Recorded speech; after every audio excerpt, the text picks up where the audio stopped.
Good day, everyone.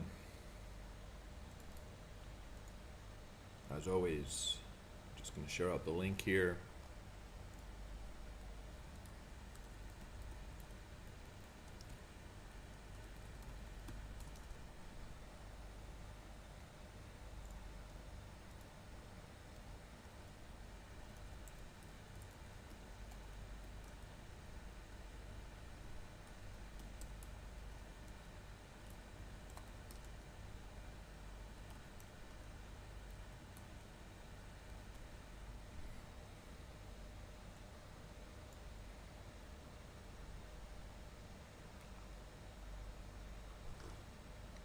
Welcome, welcome.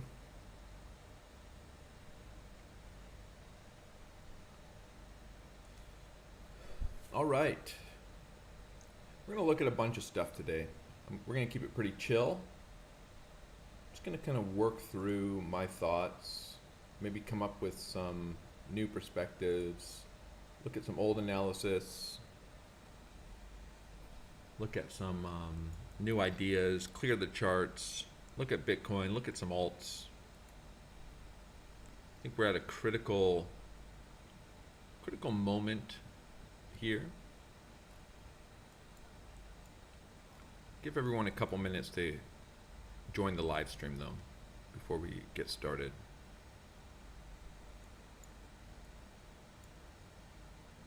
Won't bury the lead if we don't start showing some strength here. I think this comes. Even if we do rally, I think this can still come. Can still SR flip this again. I think it comes fairly reliably here. There are still bullish scenarios though without it. It's kind of interesting. I've looking back at some old analysis. So had some crazy projections up around all-time highs. That's why I labeled them. And at the time, I made a brief video in the members Discord with some notations, just looking at some of these interactions, and they're still actually quite interesting.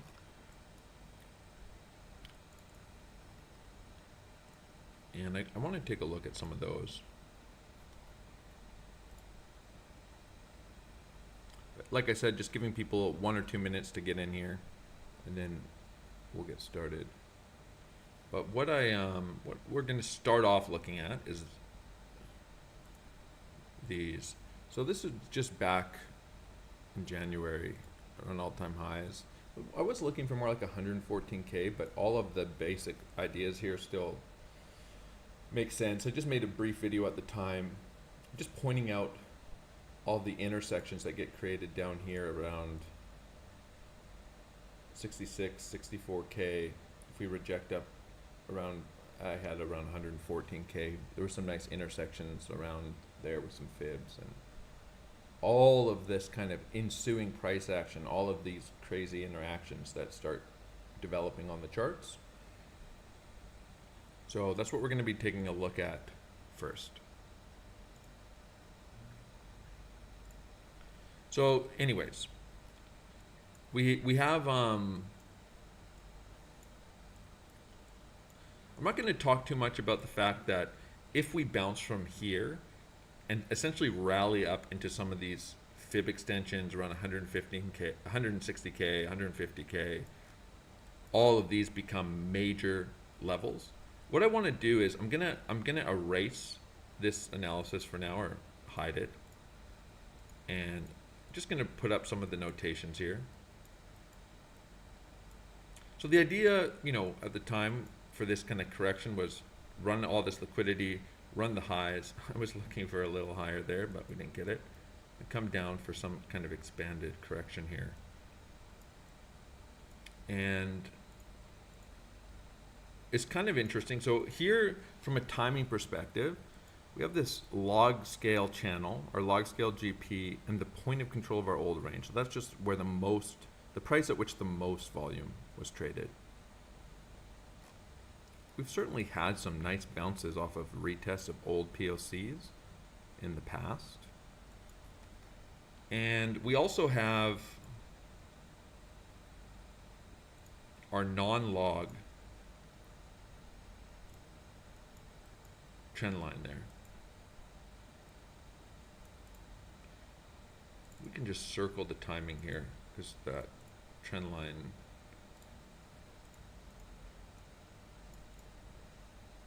changes when we go to log scale.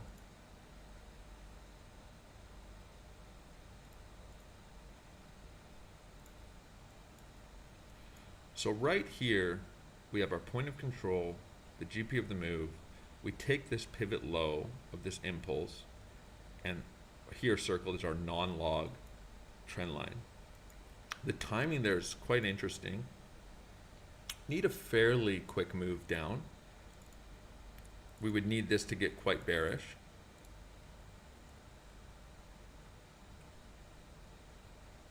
Doesn't need to happen in a daily candle. Still be another week. But that's the big idea, I think, right now.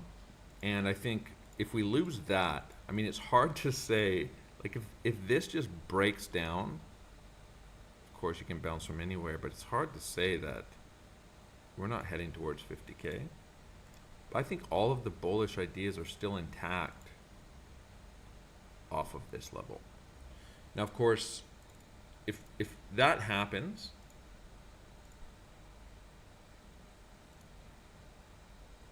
alts are probably going to get fried. That's 20% from here on Bitcoin. I'm going to talk about some ideas of this not coming, but just this live stream is mainly preparing for this potential of another big move to the downside. And basically for the bullish case, doesn't have to be exact price action, but essentially looking for the quick move down and quick reversal. Just something to note here is that, you know, in these scenarios where price comes down quickly, it does oftentimes like to reverse quickly.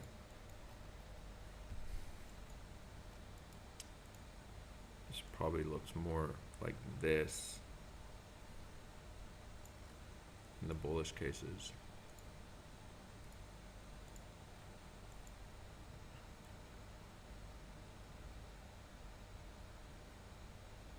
From a timing perspective, we're kind of looking at next week, Monday. I mean, it literally could be a Sunday type move as well. Bottoming out.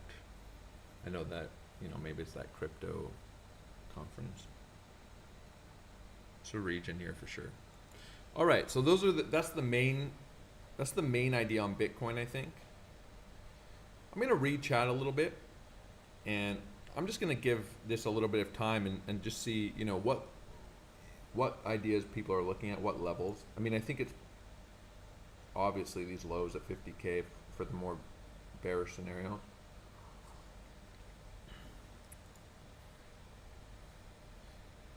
I want to note just something here from my last live stream.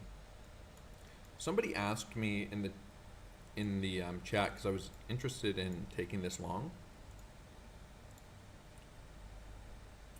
coming down into these, we're kind of bouncing between log scale and non-log scale, but taking these lows and bouncing here. They asked me what the benefit of using a market order versus just setting a limit order there was.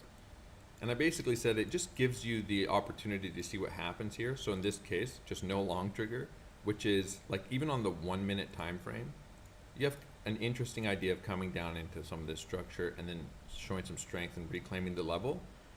But if you're just going to mark it in on some strength, you basically are just saying, is price just breaking down 1 minute candle, 1 minute candle, 1 minute candle, and there's no reason to get long there. So that's actually what happened yesterday for me.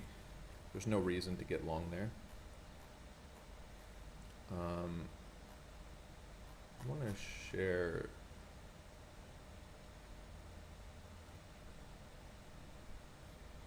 this. So I updated in the Discord yesterday because this is important because it's a similar premise I'll probably be using for some of these trades.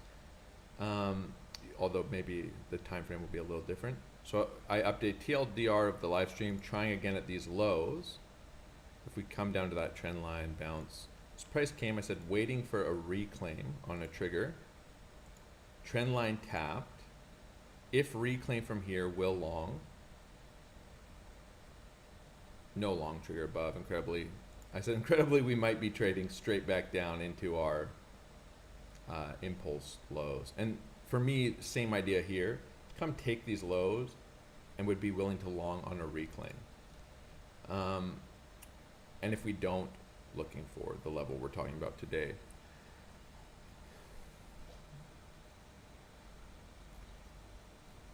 You know, I said when we came into the open yesterday, watching some of the local structure for New York Open, some of the local pivots,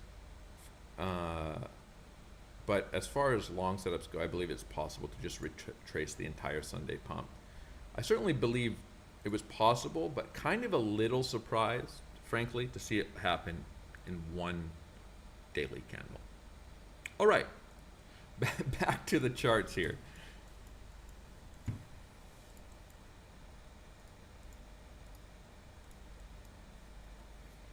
So similarly down here, we kind of have critical technical levels.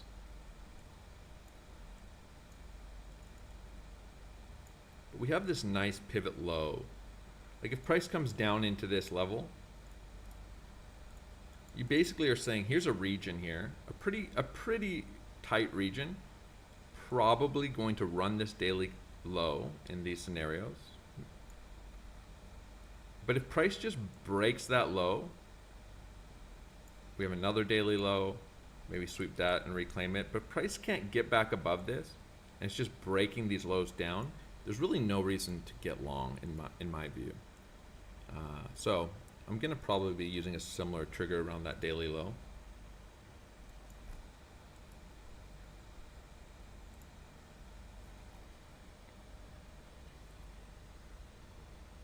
Someone's saying a lot of white noise. I apologize for that. My computer's kind of, the fan is kind of running kind of loud.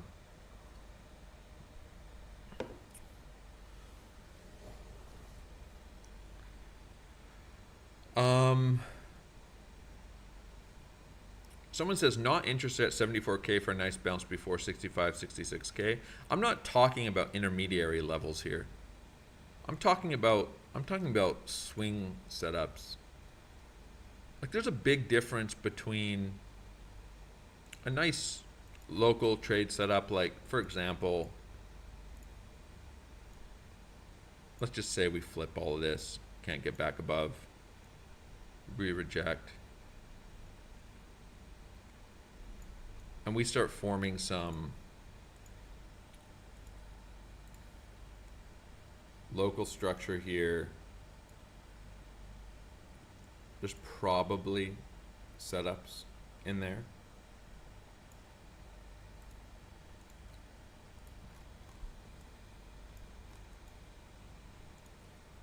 But I think it's worthwhile to talk about all of the major structure here. Because frankly, like this is another example of just a long I'm not in.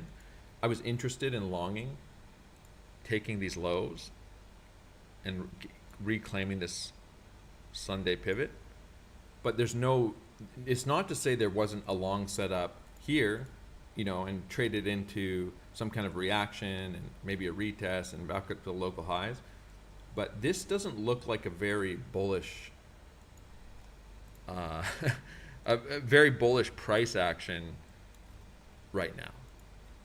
Like I think your odds of holding this as some kind of swing long for another leg towards all-time highs is pretty low given where price is right now. I think the bullish scenarios here have to include getting back up above this level, which kind of coincides with a reclaim of, let me go to the 4-hour chart here, a reclaim of our range lows. anything trading below that, rejecting off of that, frankly looks incredibly bearish. Like rejecting from this just looks like yes, we could spend time here and whatever, but can't get above that. Just looks very bearish. No reason to get long, in my view, for swing longs. I'm not talking about scalps. So could 74K be an interesting idea down at these, you know, pivots down here for a bounce? Certainly, but I don't think that's so likely in this case to hold as a swing. Anything's possible. But it is just, yeah, it's worth, I think, noting that these big timing intersections with all of the horizontal levels, with the parallel structures, trending structures on non-log are close. I guess I'll explain that for people here, which is, I call it a timing intersection because you have big horizontal levels. So again, here's our non-log trend line. Go back to log scale. Our log channel, big 618 retracement off of this whole move, and our big point of control, some big horizontal levels there as well, I think. There's only one moment in time where these horizontal levels intersect with all of the trending structure, and that's here. So this makes this a quick move into this much more compelling to me than what was it happening here on a breakdown, arguably even here, although you could claim this as a region as well. So I think these quick timing, these quick, intersections with the trending structure and the horizontal structure are particularly interesting. We're going to look at the stock market as well. Yeah, part of me wants to clear off this chart and just, it's also a retest of this previous all-time high.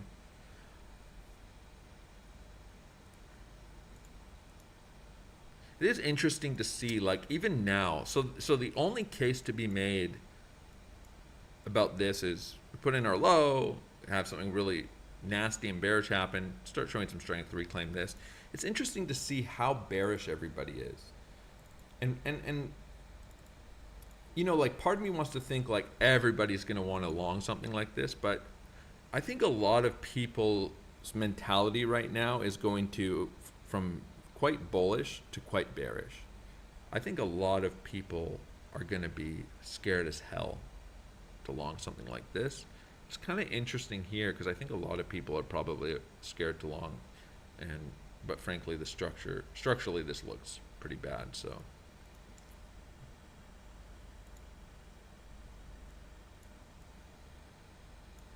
like I said, I'm going to take my time a little bit.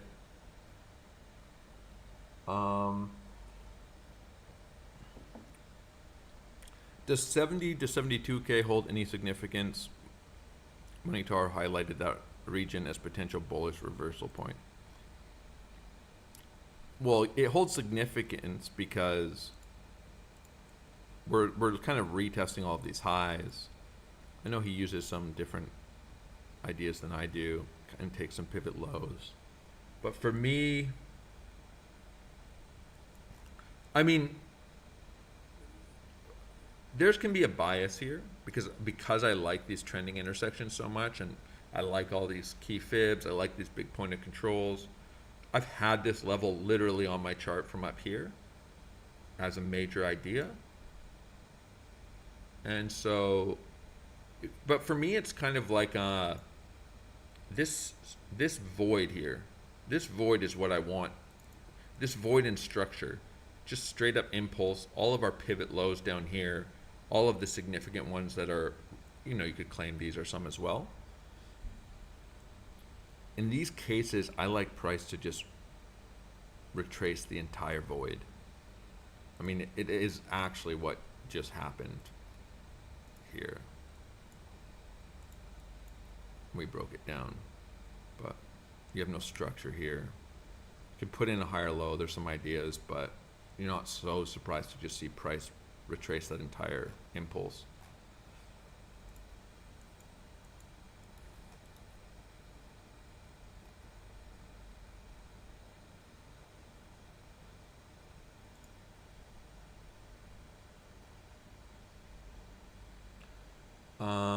Would you say Elliott wave is a critical part of your system? Yeah, I would say so. But I would say that it's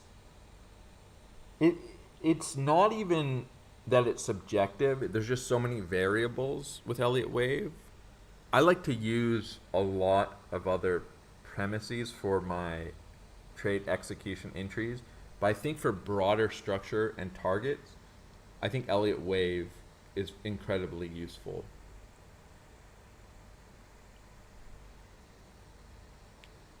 Like if you're trading for trending ideas, like to understand how price can or may move in the context of high time frame Elliott wave counts, can be really helpful.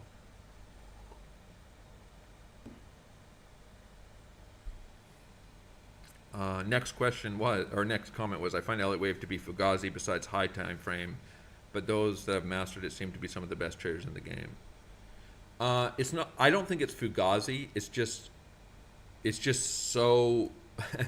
It's so complicated, right? It's so complex, and you can be in situations where 5 or 10 things are true at once.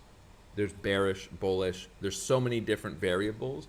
But the most difficult part, I'll actually show an example of this, is all of your corrective structures.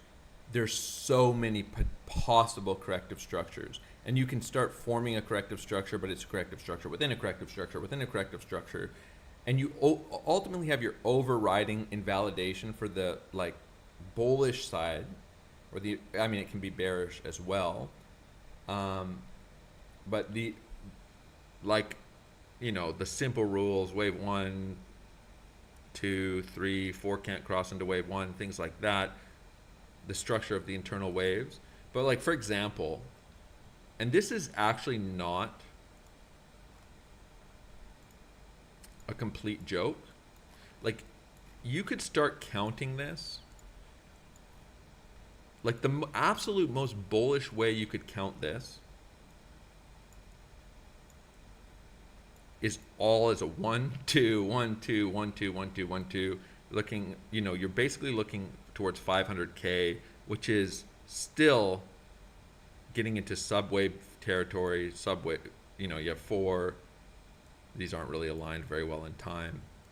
These are, I was just kind of looking at like, what is, if you start extending this as a 1, 2, 1, 2, 1, 2, what are the absolute most bullish ways you could count this? And they end at several $1 million for, you know, then a major correction and potentially back up to $10 million.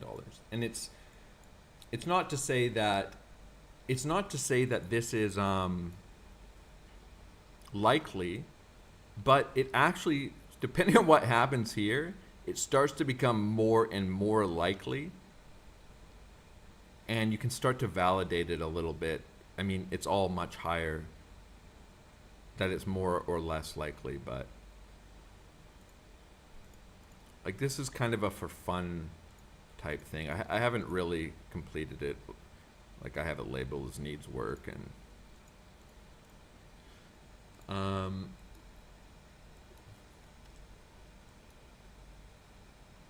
we're gonna look at alts too.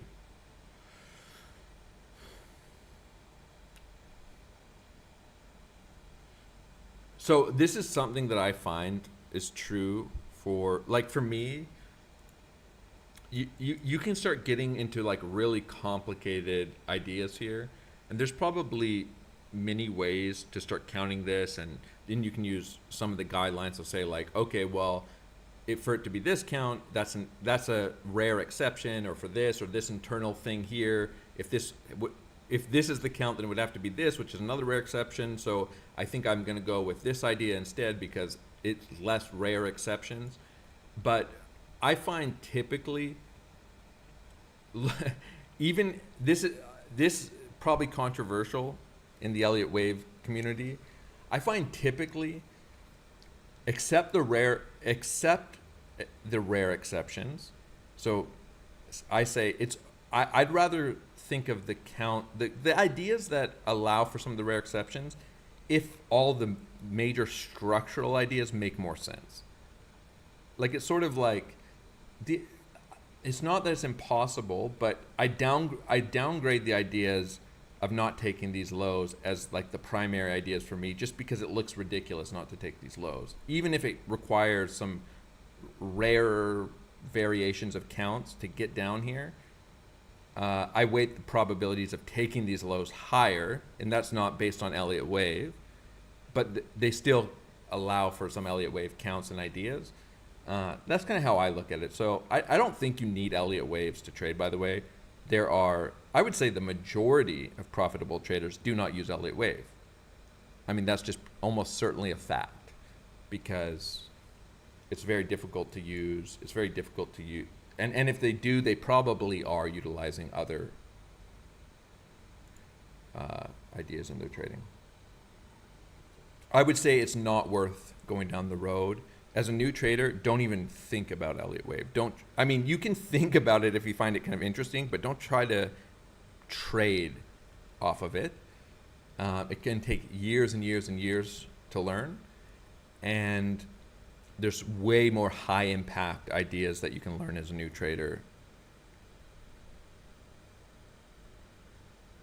Yeah, Depesha says, trade the level, not the count, lads. Elliott wave is context. I agree. You know, the levels ultimately are what matter. The structure is what matters. Yeah, Elliott wave can be a nice context for the idea. I mean, Elliott wave is so complicated, you can almost count anything anyway, and that doesn't mean it's not valid. It just means you can, if you really want to, you can find a way. That's not really true, but it can almost be true. You know, allow yourself for a couple oversights and mistakes, and you can basically count anything anyway.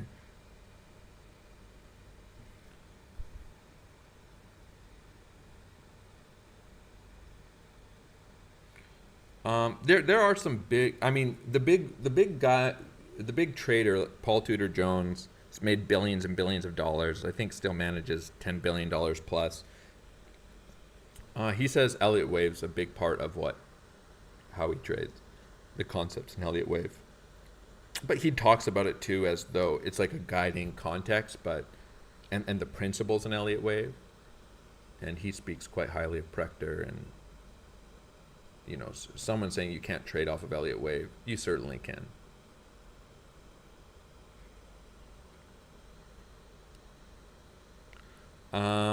All right.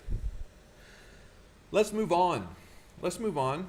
I like I said, I think the big ideas here are what happens here. I mean, I'm not even saying that, price gets above here and it's super bullish, but this is where we start unlocking some of the more bullish scenarios. New York opens in 3 hours. You know, I think I'll talk a little bit about the stock market. Speaking of Elliott wave. This is a monthly count.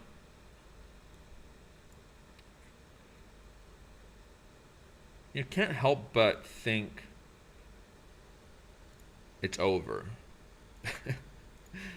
That's maybe a little dramatic.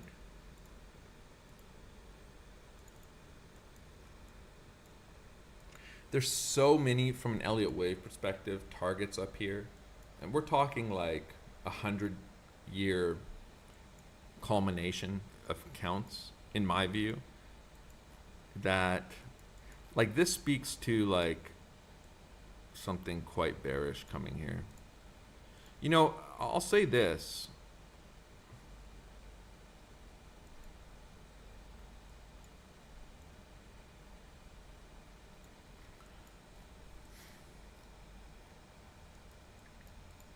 Let's look at some of the biggest drawdowns. Obviously, we got the Great Depression here. A classic stock market pullback, 90%. All right, so that's happened. Nice rally. Retrace another 52% here. 50%, let's call it. We re-entered a bull market into the 60s. And we had a big range here. For 20 years, we ranged. High to low here, 36%. New high to low, 45% retracement.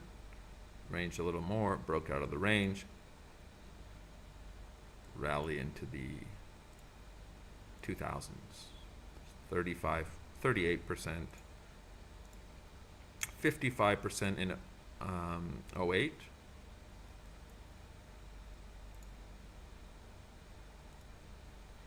%40 here. You know, people will say,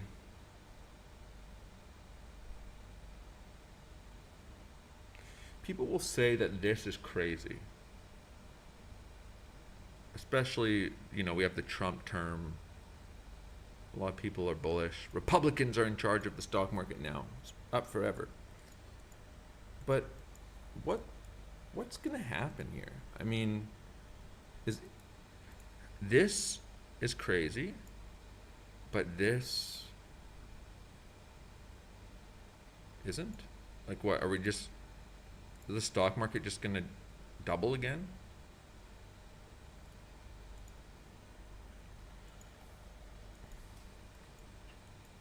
And this is kind of like from an Elliot wave perspective, you don't even need to look at Elliot wave just to think,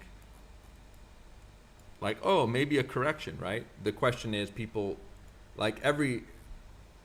this is a much needed pullback for the uptrend to continue in a lot of people's minds. Oh, a little deeper. Oh, you know, these tariffs aren't working. And I think Trump's presidency could mark the top. I don't think it has actually anything to do with Trump per se, but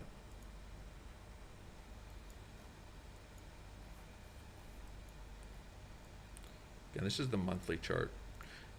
You know, we're talking, let's talk about like coming back into COVID lows, back towards them. That's 50%.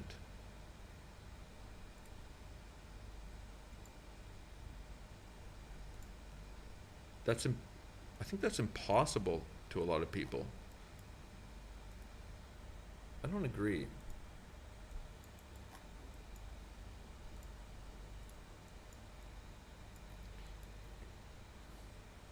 I'm just looking. I'm being quiet because I'm just looking. Either way. 5 is the end. 5 is the end, right? An Elliott wave. Doesn't mean price can't go higher. You can have expanded corrections that come up above high, and these are just pushed higher so you can see them all. But we have like huge extensions here. We have the 2618s. We have the 1237s, the 1618s of subwaves, 2618s of higher degree waves. Everything aligns up here. And it's like wave 5, wave 5, wave 5, wave 5, wave 5. Like every sub wave 5, and it's like, okay. And then we also have the context of just the biggest bull run in history. Everyone's super bullish. We got the big AI narrative running, driving price. And is it just so hard to believe that it's the top and we're entering into a multi-year correction and bear market? Not for me, but anyways, I'll leave it at that. I think locally we're in a range, right? I mean, we've got some trending structure here starting to break down, depending on how you want to draw it.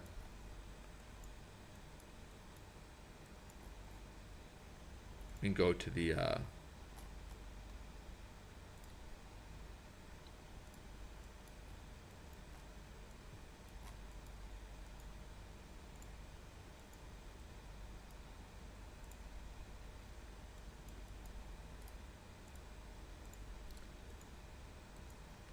S&P mini.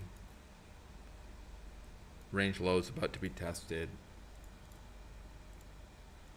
this kind of breaks down, it goes, you know, we could get back into the range, but this can all come really quickly, in my view. Anyways, I'm going to get off the stock market. We're going to get on to alts. I'm actually going to pull up order flow here on my other screen. A little bit of bearish absorption happening here. Just keep an eye on it.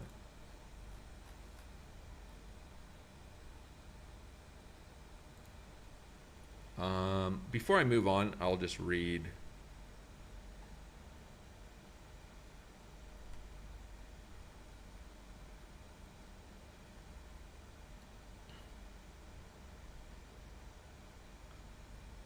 some. I'll just catch up on questions really quick.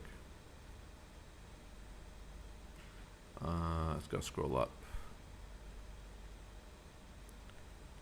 Yeah, someone's asking what I think about Doge in the 67K, so I'm gonna talk about Doge next.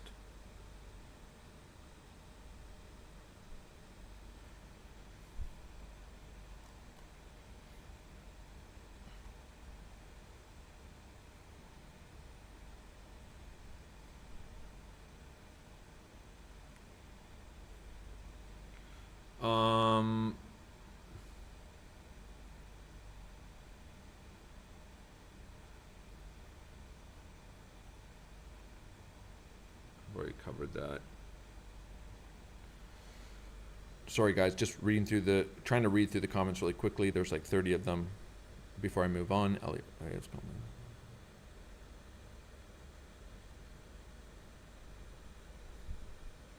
coming. Yeah, someone says Elliot Wave's complex, but I follow X-Force. He's an expert, but I don't understand all. Yeah, he's very good. I mean, I think that's one of the challenging things about talking about Elliot Wave, like ideas to a broader audience, is because 99% people that are seeing it on Twitter don't understand it at all. They're just kind of like, okay, I mean, I guess. So I think it's good to put things in a more simple context as well, even if the idea has strong Elliot Wave components. Usually you can frame it around simpler concepts.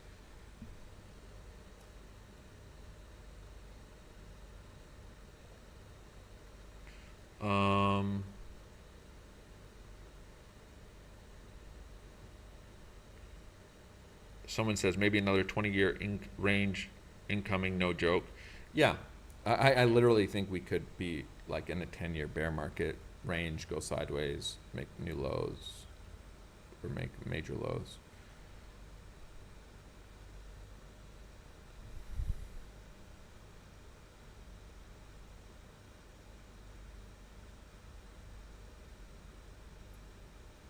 Will Trump do on crypto gains or not?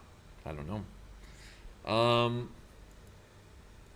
I mean, so anyways, that said, I think we can enter into a paradigm here where not all crypto, but some crypto pumps as the stock market collapses. And maybe it will be Trump. The economy doesn't believe in Trump, but he's got his crypto reserve. He's scamming everyone. Who knows? All right. Let's look at Doge. Let's get rid of this nonsense. This was it's not nonsense, but this was just an old count of mine from down here. Looking for targets, 42 cents. I had several swing longs running up there, closed them there. I've been trying to get back long, but let's get rid of these. I'm going to keep it relatively simple on Doge. Oh, this is a potential bearish idea. Not bearish, but more drawn out correction. All right, so we have our log scale GP from our last pivot, 786. This pivot high. So we get another 20% on, if we get another 20% from here on Bitcoin, typically, not always, we're going to see more out of alts.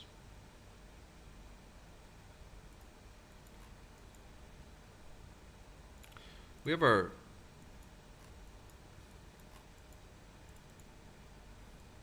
I just have a hard time. I have a hard time with thinking about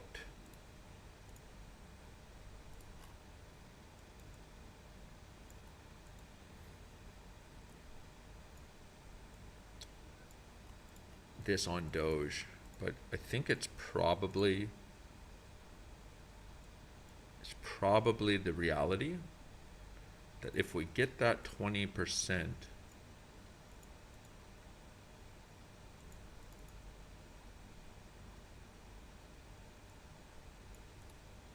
on Bitcoin, we're getting something like this on Doge. 40%.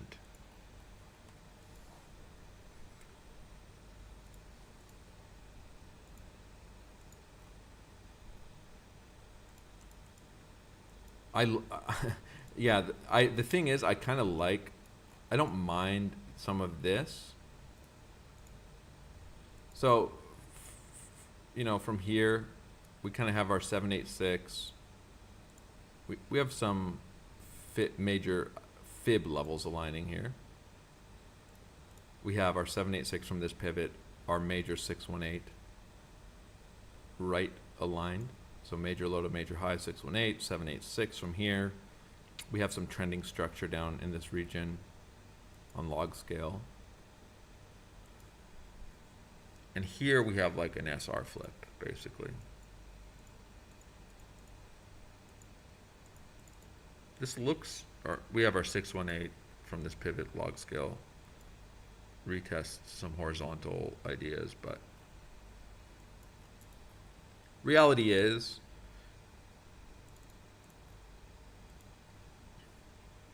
I mean, I'll say this. If you had asked me up here if I think this correction was likely to come back to 10 cents, 11 cents, I would have said no for sure. But looking at this, I mean, if we're dealing with a lot of ifs here. If Bitcoin comes down to 67K, that's 20% on Bitcoin. Bitcoin bounces off of all its trending, intersecting structure. Let's go back to the daily chart here. 21%. That's probably somewhere along the lines of where we're going on Doge. Anything's possible, but does it make any sense to think Doge is going to bounce at 20% as well? Well, you know what? I think the best way to think about it is if Bitcoin is trading down here at 67K, just look at where Doge is. If it's trading down here, then it's trading down here. If it's trading up here, then it's trading up here. And for me, I'm probably just going to long it wherever Doge is. But I'm kind of open to this as just accepting that can be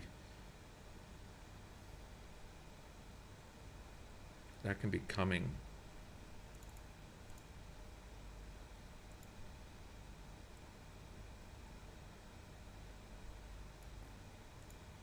And for the bullish cases, it's pretty, this is some old Elliot wave trending ideas. I still think for the bullish cases, it's still quite bullish.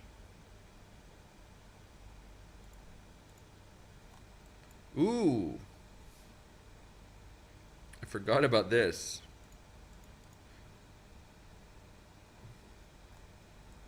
So this was actually down here, I think at 14 cents.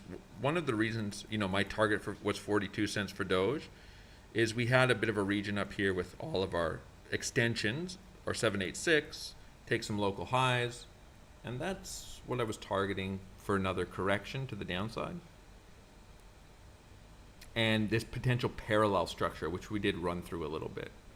But I wonder if it's not a good idea to have this pulled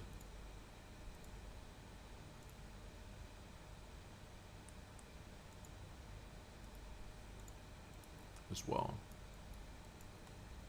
Doesn't really change anything.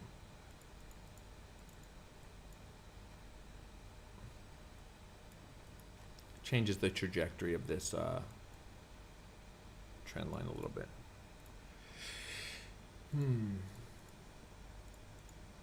All right, that's Doge. I mean, there's nothing else to say other than if we break down, these are probably the two main ideas here. Still possible, again, that we reclaim here. New York Open should be interesting. All right, let's move on to XRP.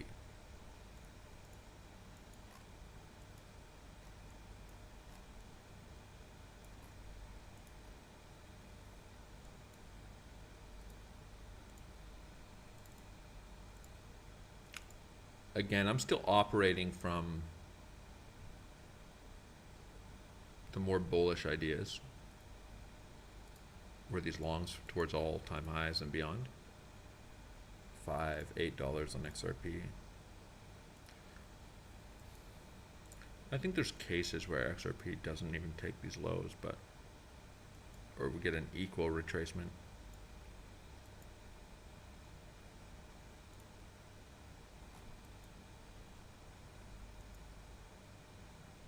I want to say, you know, I was turning on some old folders on XRP here, looking at some old longs. You know, I took this long, I took a bunch of longs into this trend line, but it's worth noting, like these are just old long setups. But it's worth noting some of the longs I took that didn't work. So like it's fun to talk about. It's fun to talk about like these longs and longing into the trend lines and adding and adding and adding and whoa, you're just printing. This was actually kind of a nice setup as well. This was the first touch of the major PLC. I longed it again down here. But I tried the exact same thing here. I even have, you know, the New York Open. Something I talk about because these longs were like 50, 60, 70, 80, $100. There's more longs in here, and they just happened to work.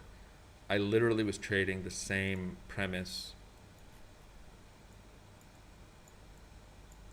trying to add into longs on pullbacks, targeting the same kind of ideas, and they didn't work. So, just interesting to note that. For the same reason I got into some of these longs on the way up, I took stops on these longs. But anyways, XRP kind of a little bit, I mean, everything's a little tricky here, guys. It kind of is because of this Sunday pump. It doesn't look so bad here. Like we tagged this impulse low. That's kind of the setup on Bitcoin, like the variation on Bitcoin that would have been kind of nice to trade around. Showing a little bit of strength coming up towards some local highs. But I think probably you gotta be looking to trade into this wick at a minimum. There is not a lot of structure here below. If Bitcoin goes down to 67K, this is kind of like an equivalent move to the downside on XRP, 23%, 21%, and if it gets the bigger move, like Doge and like sometimes alts will do,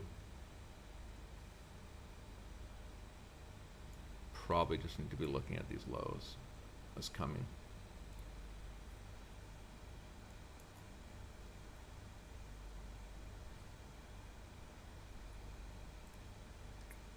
Looking at, ignoring all other context in the market, this does not look bad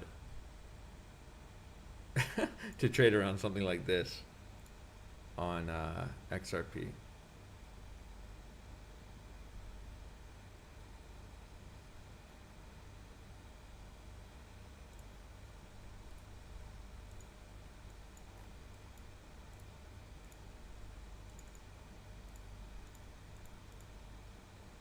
Just come run these last little local lows.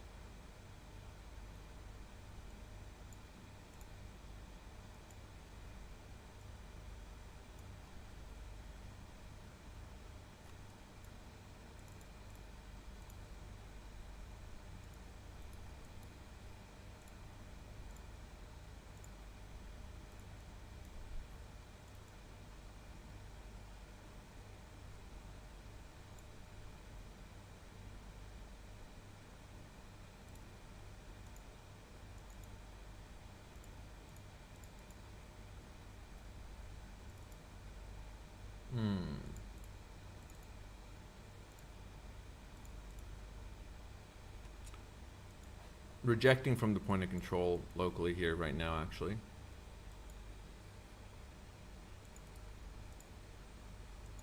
Sometimes I like to do that. I like to just say, okay, there's some ideas of lower on Bitcoin, look really interesting, but just separate a chart out and just say what looks good on this chart.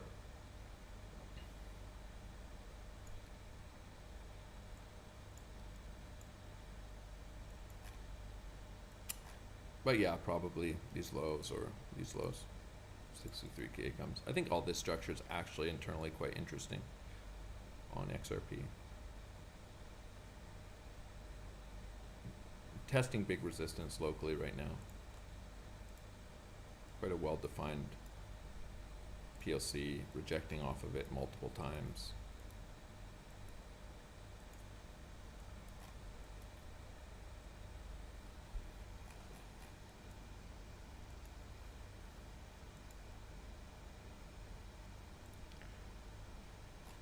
ADA.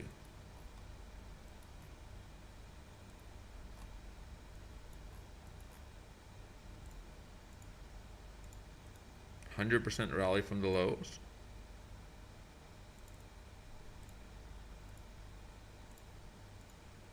Down almost 40%. Tapping to 618.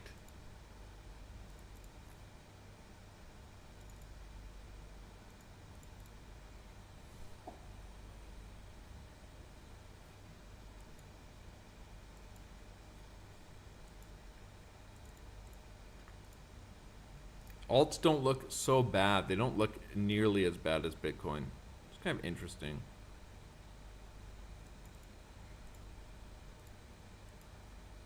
Some don't. ADA does not look. It really does not look so bad.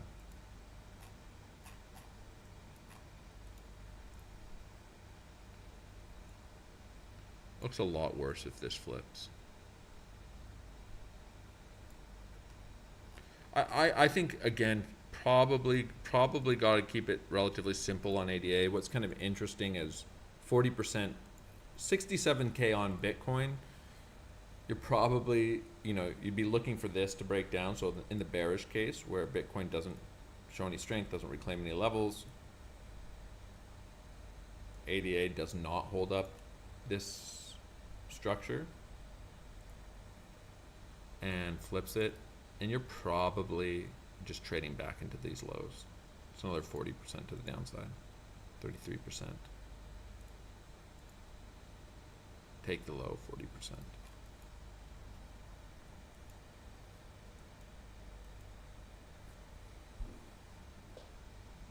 ETH.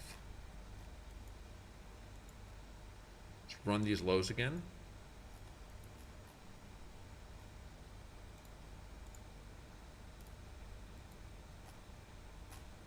Still can hold these up in the bullish cases.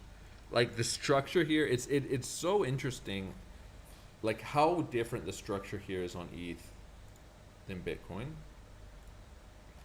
But probably trading down to 15K or 1500 if this breaks down. Just all this structure goes. Bitcoin breaks down. We're probably trading down here in that scenario.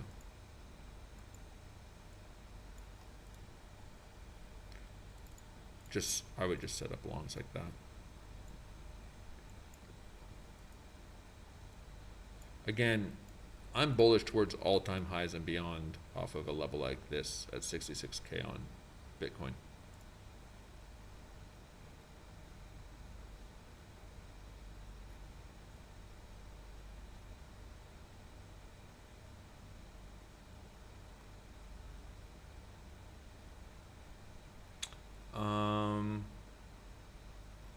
All right, let me go through the questions really quickly. Someone says, even with the amount of money they're printing,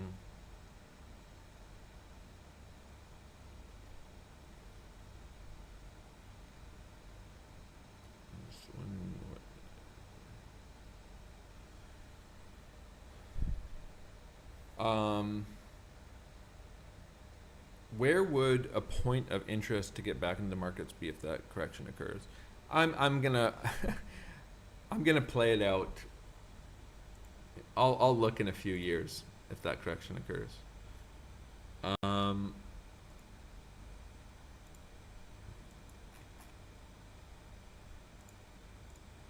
You know, we have Warren Buffett, huge cash position. He doesn't like it. Maybe he does Elliot Wave. I mean, if this plays out from an Elliot Wave perspective or context, we are probably losing 50% on the stock market. It's really not so. I mean, it's just something like it's not so different than crypto, right? It's like that's never going to happen. That would mean we'd need to go into a recession, or we'd need something, or World War III would need to start, or some version of that. But it also always happens. Eventually, it's always looming. It's always essentially always going to happen. It's just a matter of when. And hey, this looks about as good as any when as you could ask for. Let's just start seeing some weakness from here.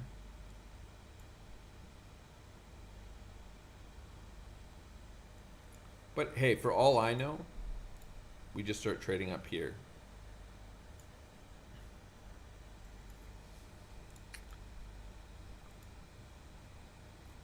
But I think we have a lot of buy the top narratives running right now that have trapped a lot of people in the stock market. So we're entering the golden age sort of thing.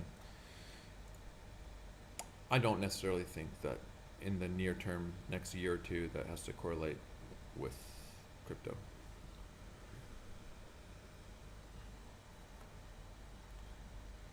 Someone says, do you teach Elliot Waves in the LATF becoming a member this week? Not really. I redirect people to other resources. I mean, it's kind of like, for example, X-Force Global, he has essentially endlessly comprehensive educational content on the subject. There's no point in me, like, it's all definitive, right? There's no point in me recreating hundreds and hundreds of pages of documentation that already exists, right? Like, it's not my theory. It's just all the resources to learn it are available. And it's better just to point to what resources are available.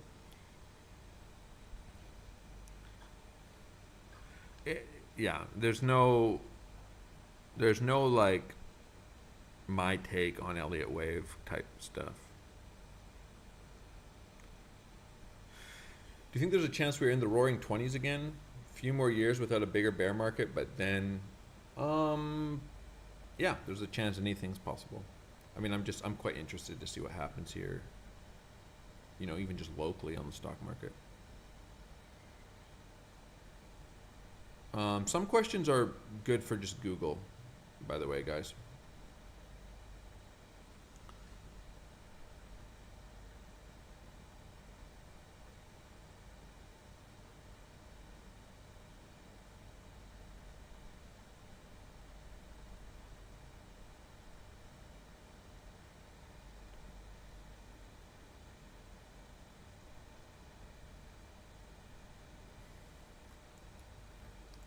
Nothing incredibly bearish in order flow here, but a little bit of bearishness in order flow developing.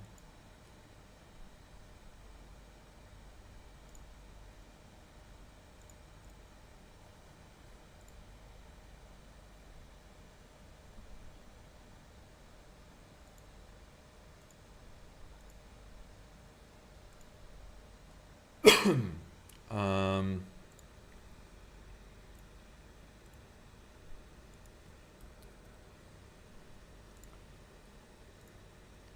okay, give me a second, fellas and ladies.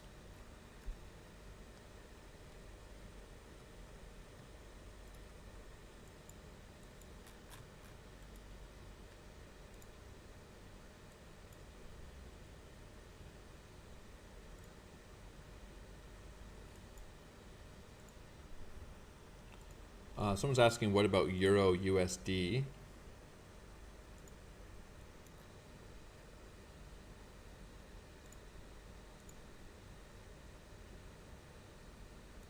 I've talked a little bit about that.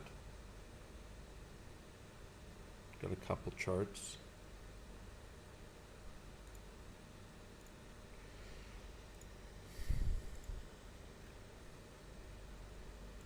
Let's get off the monthly. Again, very similar structural ideas to what I would use on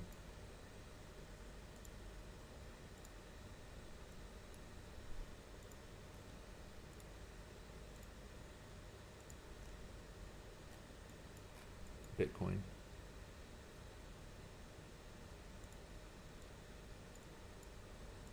Bouncing off this. It's actually crazy how like it's essentially like how well the 618 plays here, the GP. It's like that's this high, that's this high, that's this low. It's all playing off the same kind of structural ideas, more or less.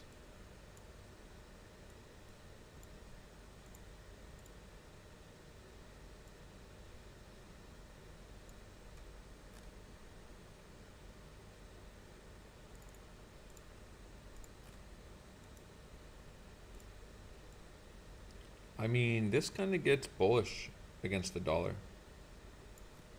Hold this up, break out of this,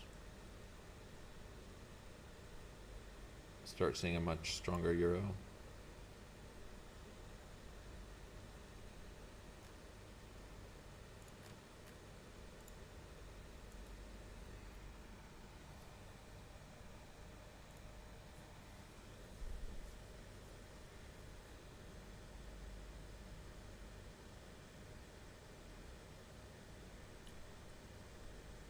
I do analysis on log and non-log.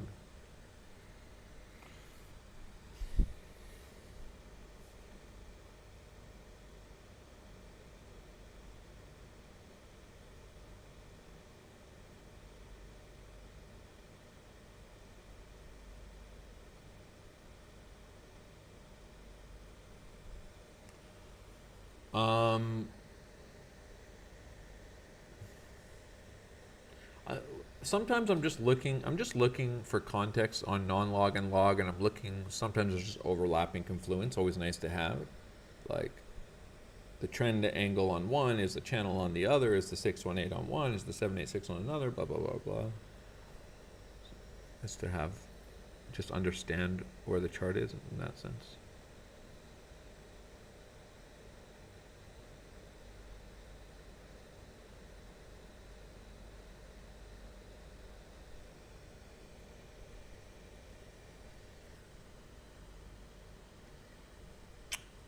Is there a point where all your bullish ideas are invalidated on Doge and Bitcoin? Yeah. I mean, no. Yes and no. Because how can you invalidate, like, let's look at the chart.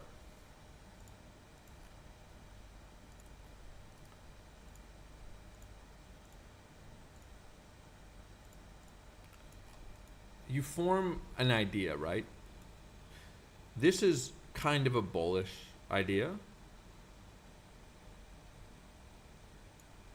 If this goes, then this structure is gone, right? Like this, the idea of bouncing from here, holding up all this trending parallel structure, if we don't bounce, it's gone. So this idea is invalidated. Have we invalidated bullish ideas? No, we've definitely opened the door to essentially what we have is price spent some time above these old highs, and we've flipped them back to resistance, and now we're in a range. This level is important. 38K is important, and it's like you basically have long setups, major resistance, short setups, major targets, and if we're talking about like invalidating bullish thesis, I just said invalidate. I'm just looking at invalidating trades essentially, because this looks higher time frame bearish in the sense that we're back in a range and just opens the door to everything down here. Like everything kind of gets opened up if we're trading back in here. So there's basically no reason, not that there's no long trades, but there's no reason to be high time frame bullish until price can get back out of here. But I wouldn't say it invalidates bullish ideas, because I don't think that's actually a great way to look at the market. So like, for example, let's think about the stock market in that context.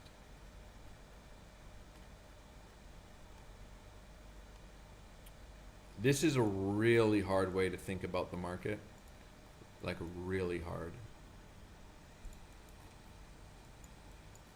Let's just say that you take this short. You're like, okay, top is in, it's a bear market, I'm targeting a 30% drawdown. I'm just giving an example. It's like a super bearish idea, right? You lock that idea away. That's a trade. It's its own idea. After that, nothing that happens matters until major targets are hit or that trade is stopped out. And you can actually take longs. You can trade the bullish thesis separately. All of a sudden, you're a different trader. You're a trader that has this trade running as its own idea. You don't care what happens to this trade anymore other than it hits major targets or it gets stopped out, and you move on. And so I would say like that's probably something like that is the best way to look at the market, where you aren't trading around overall necessarily overriding narratives or thesis of bull and bear. You're just locking up an idea as its own idea and taking other trades, other time frames. Like I oftentimes suggest that it might be helpful for people to separate their high time frame swing trades into a separate account. You could use a separate exchange, a separate sub account, whatever it is, from your low time frame scalping ideas. Because what that does is that stops you from getting into situations where, let's just create the scenario that you're long here, and you're trading that as a swing. I'm just creating the scenario up to 160K, whatever it is. But then you're logging onto your account. You also want to look at some of the low time frame stuff that's happening, and all of a sudden you're playing with this trade, and you're saying, we rejected from this high. I'm going to scalp short. I'm closing my long. I'll get back swing long when we take these lows, and I close my logo short setup on the 15-minute chart. But then this just happens, and all of a sudden, because you were trying to scalp this and this looked bearish, you've just closed your swing long when you could have just traded all of this as separate. Just this idea is its own idea. It's basically saying, hey, I want to be long here, targeting these highs. Think of it, I think the best way to think of it is the idea as a separate asset. You trade that one idea as its own asset, and you're short or long off of the idea as its own asset. when you start looking at new ideas, look at it as just a completely new asset. Oh, I want to short here to here on the 15-minute chart, or I want to take this short and this long. Both can be swings, right? Like, so think of it like this. Price comes up here. We start rejecting off of this. I know this sounds kind of crazy, but you take your swing short as a separate idea. Say you have this really bearish idea that you want to trade, just trade it separately. That's my opinion on the best way to trade. I think it is incredibly difficult. It's so hard to counter trade your bias. For me, the best, like, I think of it as hedging.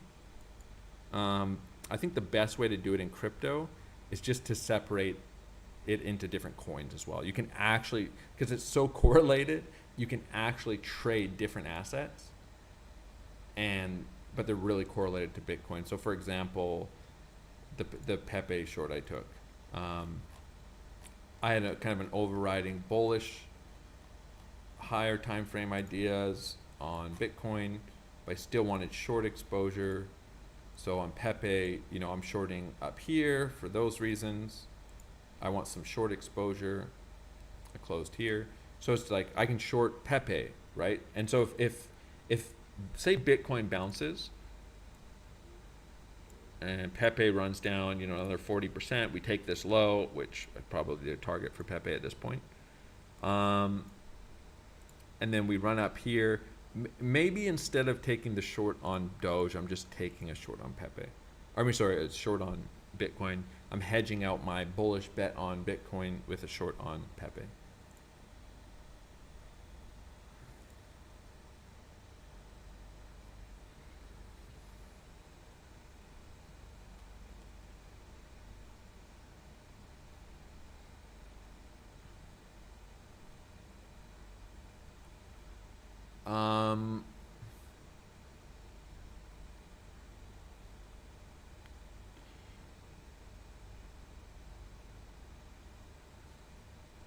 Okay, so I'm asking, considering the expected drop to key liquidity, are you looking for any shorts before longing at the level of interest?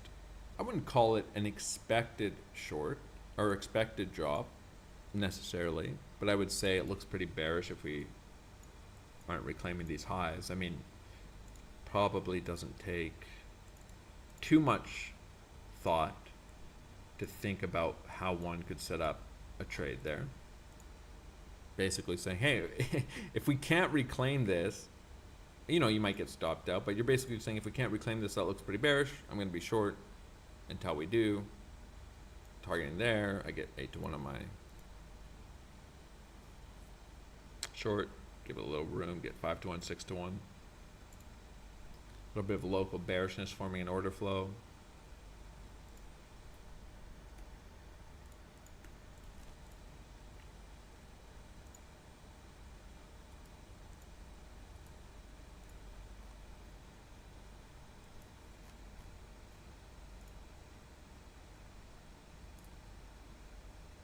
I think one of the most powerful things to learn as a trader is how to set up your own trades. I know that sounds simple, but just understanding just understanding the context and how to come up with an idea and structure a trade. And it's not about what's going to happen, it's about what's reasonable. So like, is this trade going to work? I have no idea. But how would you structure a trade here? What's relevant? Well, probably price looks kind of bearish if we never get back above here. You know, we have some local highs here. Could be a little fake out target. That's kind of like, ooh, I got stopped out, but we dropped anyways. Tough luck. But I think in this kind of scenario, is this an unreasonable idea? Not really. I mean, you're kind of shorting local support, higher time frame breakdown, and giving yourself a little bit of room to ride out something like this.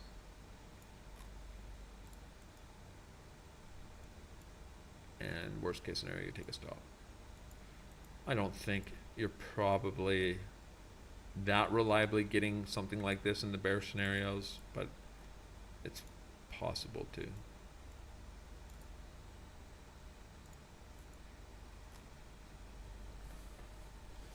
Nothing wrong with waiting for the New York Open as well. So just kind of saying, okay, well, we're in a local range here. I mean, you can just keep refining, like, depending on how you want to trade. So we're in a local range, maybe a little bit of an uptrend forming. You know, maybe if we get this into the New York Open, take all these highs and we reject, then I'll short there. And if we don't, then I won't. Just, you can refine the setup however you want, but New York opens in 2 hours.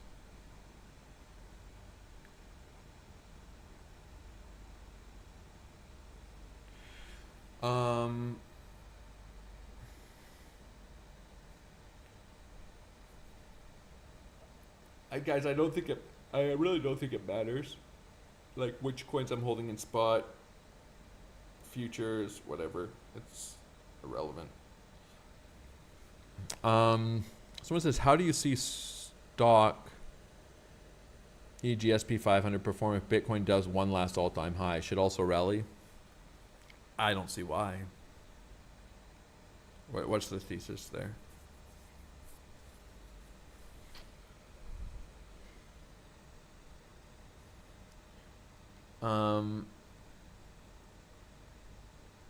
Like one thing to remember, although there is some correlation between the stock market and Bitcoin, and the stock market and crypto, the US stock market is not crypto, and crypto is not the US stock market. The participants, the drivers, there's some overlapping correlation there, but it's not the same market, right? And I don't think it's a very, for example, it certainly isn't ETH. Like, we can overlay these charts next to each other. Like, so let's just say altcoins. We could say, like, okay, stock market's essentially on a parabolic bull run. This is the weekly chart. How is it correlated at all here to ETH? In what way?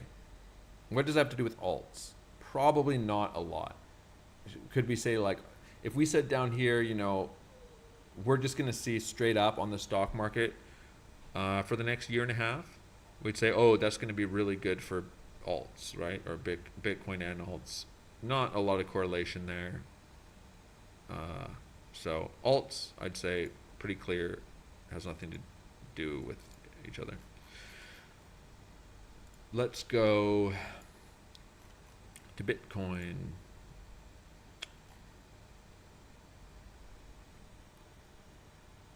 Wrong window.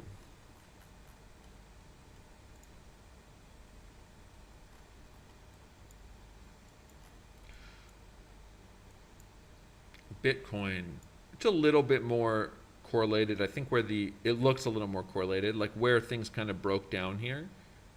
Some of the correlation broke. It's basically stock market trended up all last summer through to the end of the year, while Bitcoin kind of ranged downwards and then impulsed and kind of, you could say, caught up and has been ranging up here with the stock market and is kind of leading the stock market on a breakdown.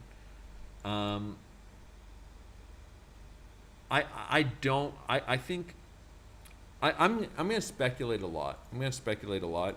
I think that what will drive Bitcoin to new all-time highs will have nothing to do with any kind of correlation to the stock market. It might even be inverse, right? Like, again, I'm speculating. I'm not the fundamental analyzer of, yeah, that's not really what I claim to be, but let's just create a scenario. Let's just pretend for a second crypto gains taxes get removed. Trump gets his crypto reserve, they actually just start dumping US tax dollars into it, essentially pumping and dumping for some extended period of time. That probably is bullish in terms of price for crypto, but it's probably not very bullish for confidence in what Trump's got going on. And you could see the market, the stock market broadly, not liking what Trump is doing with his presidency. You know, tariffs, all these different things, but just him pumping the stock market or pumping crypto. And you know, the participants in the crypto market are global. The stock market, I mean, not that it's not global, but it's just a different set of participants. All right.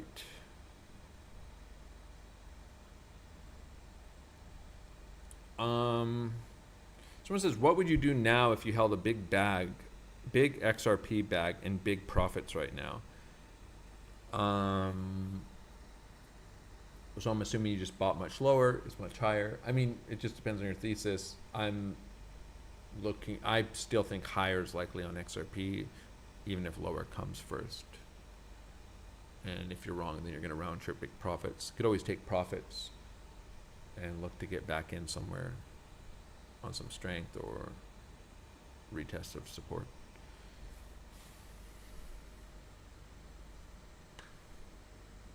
I mean, we're going to learn a lot, I think, in the coming weeks. But probably XRP going lower if Bitcoin does.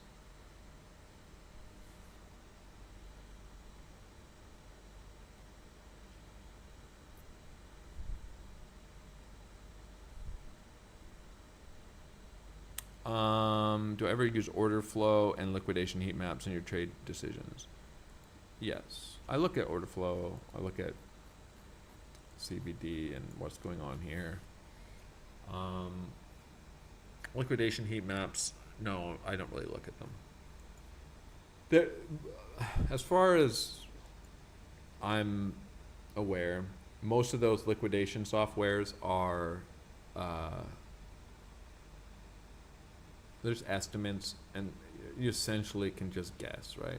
Like, I mean, I think I'm just as I can accurately just look at a naked chart and come up with the liquidation levels of interest. Do I think that ETH is deliberately being held down in order to then pump it? It doesn't actually really matter whether it's, I mean, let's put it this way. If there's more selling pressure than buying pressure,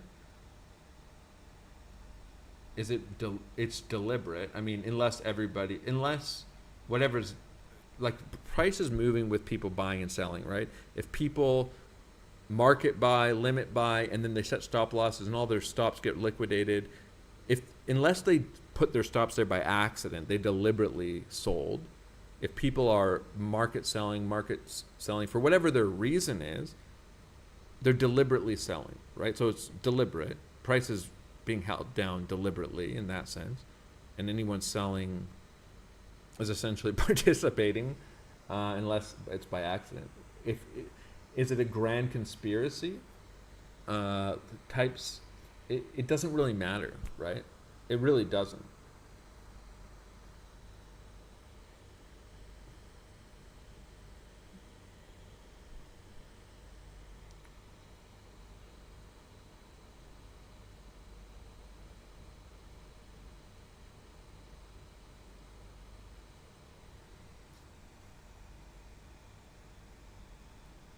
Any bull case in the short term for Bitcoin? Describe short term. Actually, I might forget about that question because I'm kind of scrolled way up. Let me pull up this as well.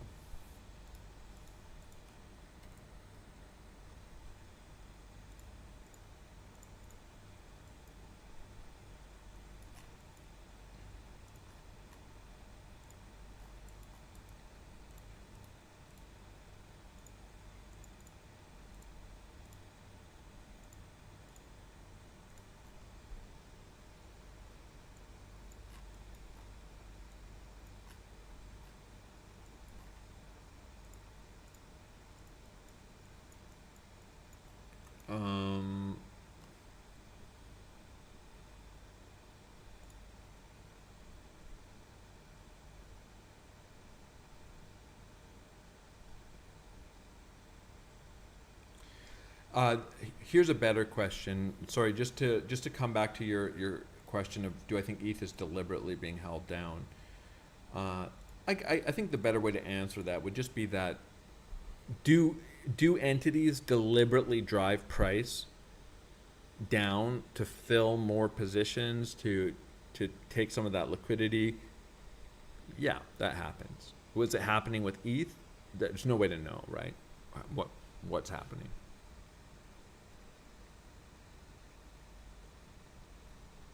Or why?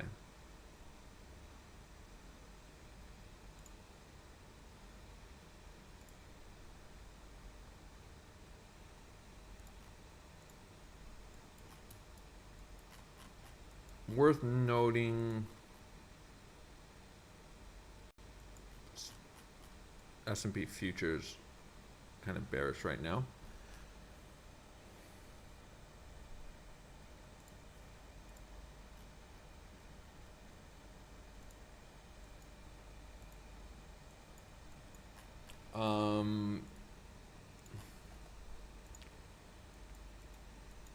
Gold looks quite bullish. That's my thoughts on gold. Like, it looks just like we're entering into a new, the Peter Schiff paradigm.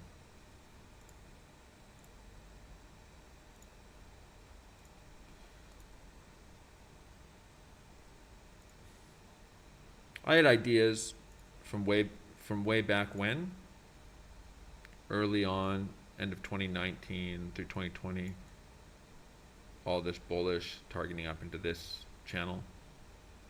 I thought I was pretty slick, but still just breaking out. I mean, this just all looks giga bullish.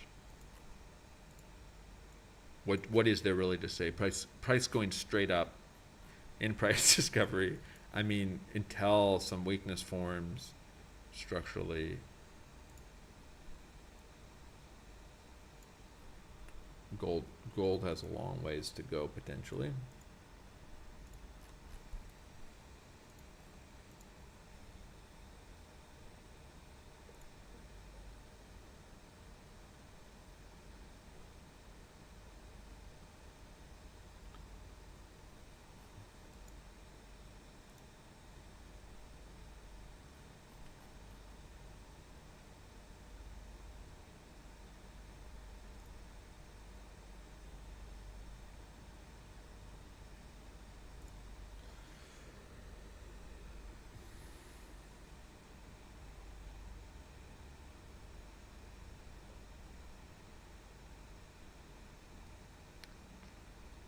Can I look at FET? I can.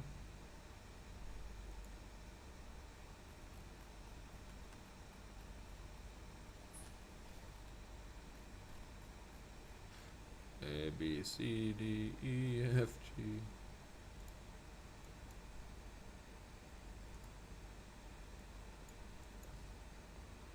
Very close to a major target for me.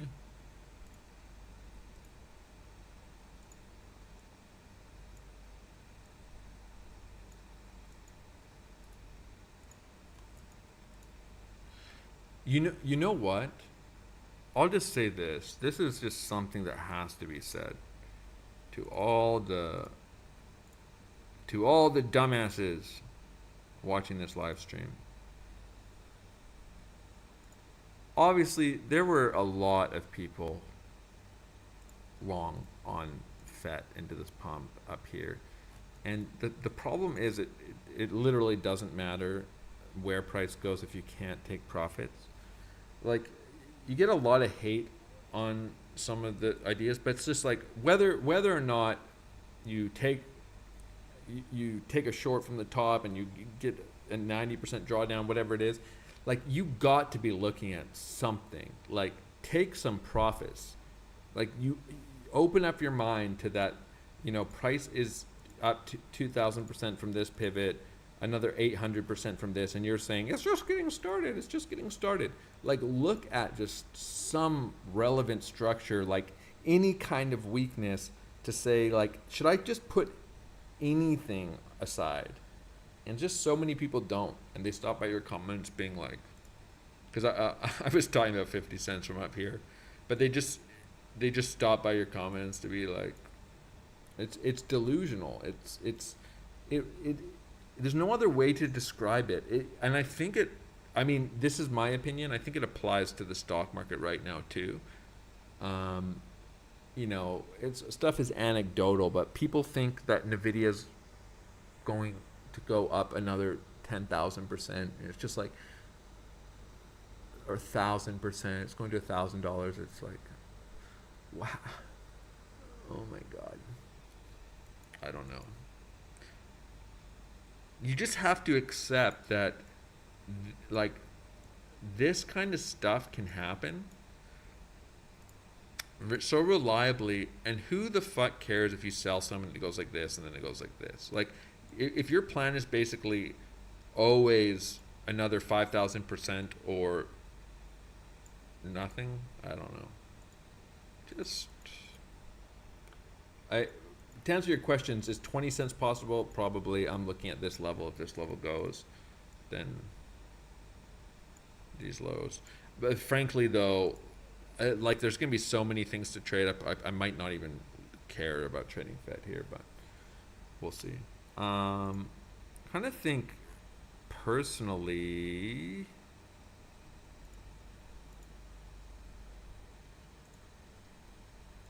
India's starting to look a little bit interesting.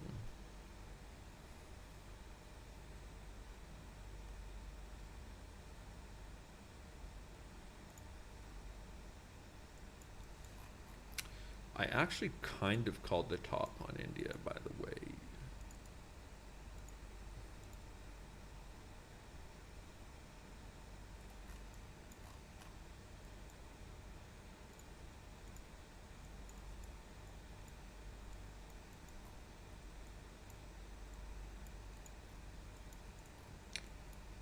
I don't actually like this. The reason I drew the line through this, I don't actually like this trend line holding.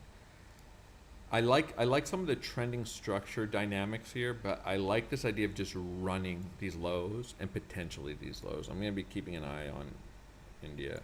I think long term, we might see some explosive growth out of India.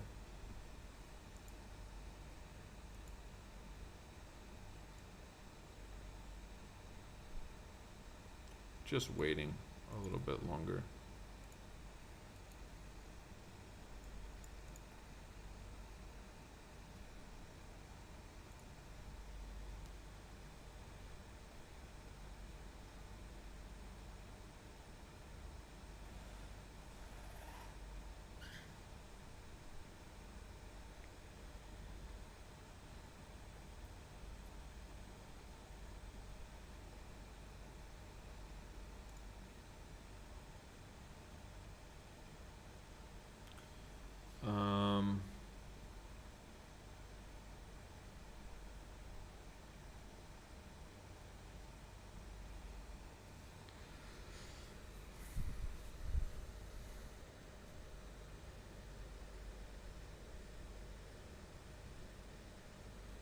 Do I trust the order flow data on Binance? I don't know. I hadn't looked at it in a long time. I'm looking at it now. I'm just keeping an eye on it. I'll reserve my right to judge it in the future.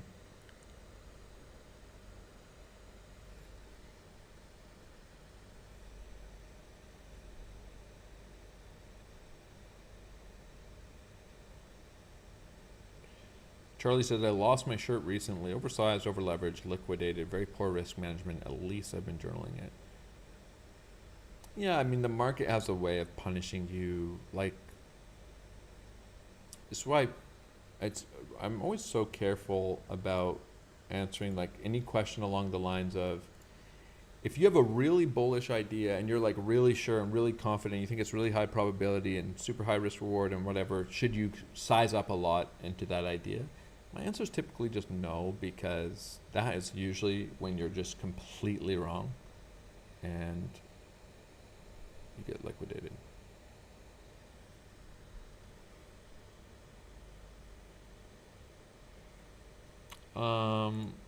Someone asking, did I miss Solana?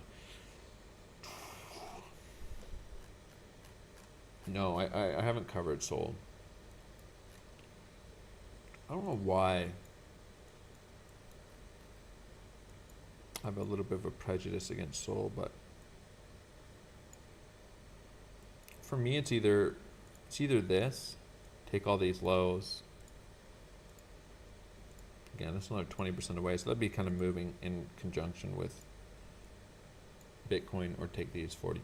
Like, I talked about this idea up a little bit higher, but basically only interested in Sol. I got an alert set here, an alert set here. If we can take these lows, I'll get long. You know, it being included in the crypto reserve maybe makes the ideas more interesting. I'm gonna say this. I think I'm gonna get a lot. I see a lot of varying opinions on this crypto reserve. I'm not really surprised to see that, but you know, some people are like, "Who cares? Like it's gonna be bearish. It's just Trump like being an idiot." Blah blah blah blah blah. Maybe that's possible, right? But I think I said this on a live stream a couple weeks ago or something like that, talking about this potential reserve. It's just funny because people just view everything as a meme in a way. Like it's like nothing matters. It's all stupid. Who cares if the U.S., the biggest economy in the world, actually just even, it's not about the ethics of it or whatever. I mean, I think it's probably ethically shady a little bit what could be going on there, but it's just like, does it really not matter if Trump, put his intentions aside, if he gets the reserve passed, if he makes crypto gains tax-free, is that bearish? Is that just a meme? Is it like, oh, it's gonna dump on everybody? It's like, I think it's gonna fuck up the crypto market, but it probably isn't bearish in a lot of cases, and there's some where it is.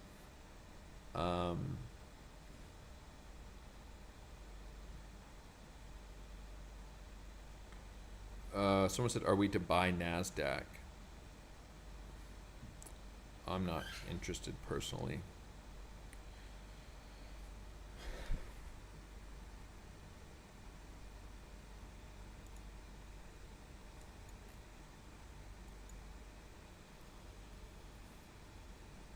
This all aligns with some fib levels, non-log.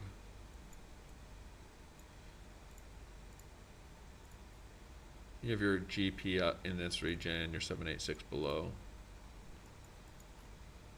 Take this low, take this low. I mean, there's actually quite a few interesting levels if Bitcoin does break down to 67K that are coming, so. Ranging right now. New York Open will be interesting, hour and a half. Kind of interesting to see what happens here, really. Like, does this just clean reject? Do we get back up here, play with these highs a little bit, hold this up, break it down? That's all going to be kind of interesting.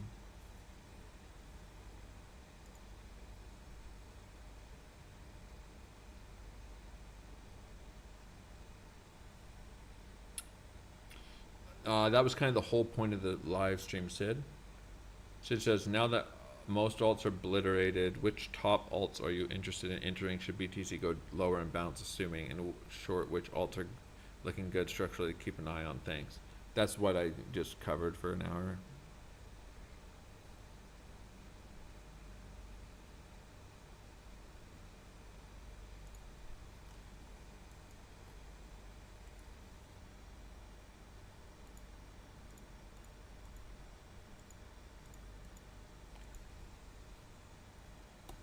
All right, well, you know, what else is there to say?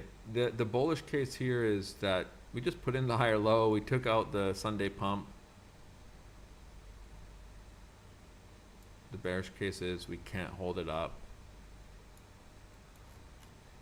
Yes, there's a shit ton of you know, people are asking, what about 74K? What about 72K? What about taking this low, 70K? There's a lot of levels between here and here. Price does not have to move even in a straight line to get there on time. So, well, let's put it this way. Maybe I can't even remember if I already mentioned this. When I was talking about this level in the Discord last week,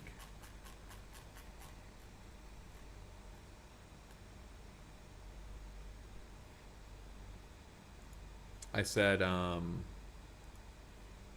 just worth noting that if we tap this region / level into this channel, this is still 14 days away from a timing intersection. A lot can happen in 14 days.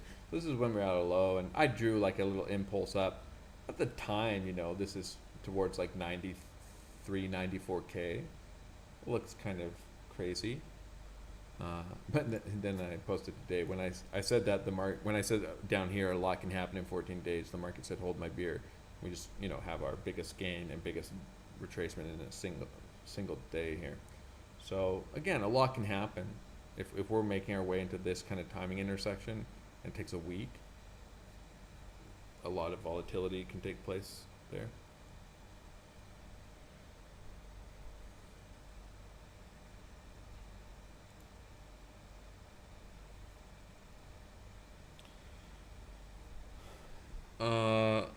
Someone says, I'm feeling 96K, give me hopium. I mean, yeah, I think there's bullish ideas on the table if this holds up.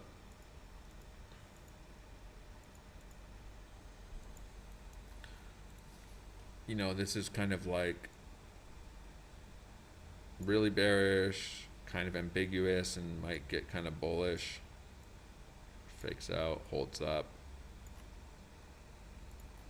I think maybe people are a little... Okay, I'm going to end with this. I'm going to end with this thought on Bitcoin here. It's so interesting because you could just say, like, just from a price perspective, like, this level seems too easy. This region of the chart, we're talking, you know, coming and taking these lows, retesting them, whatever it is. You would just say, like, everyone's going to want to long that. Like, no one's going to be bearish down there. Everyone's going to be like, finally, like, let's go all in. But if there was ever a scenario where people are just bearish as hell in this region and do not want to touch Bitcoin, this is probably it. Like you would never suspect being here like this. You would just never suspect people are so giga bearish or getting so bearish at this price. But because of how we're here, I think a lot of people are, and even I'm leaning bearish, but I want to keep my thoughts open to price moving up out of here. Keep my mind open.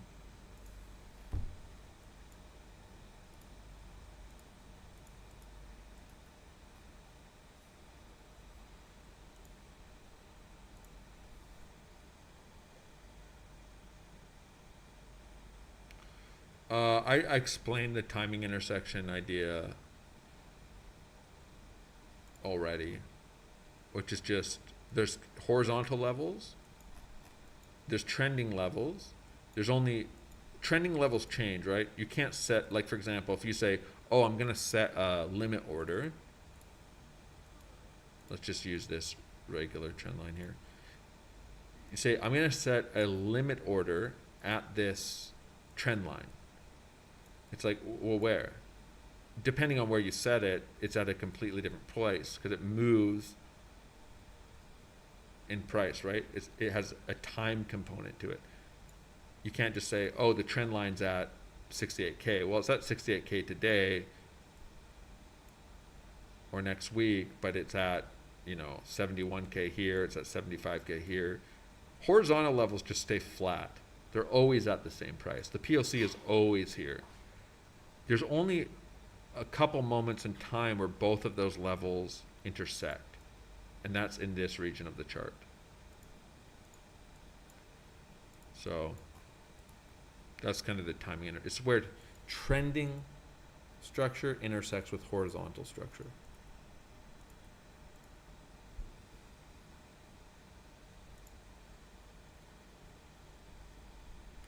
By the way, Liam, you said, like, why does price need to go down there in a defined time window? I'm not saying price needs to go down there in a defined window. I'm saying if we are going to get a timing intersection, it needs to go down there. Like a good example, I think this is one I pointed out, and this was, we had two here.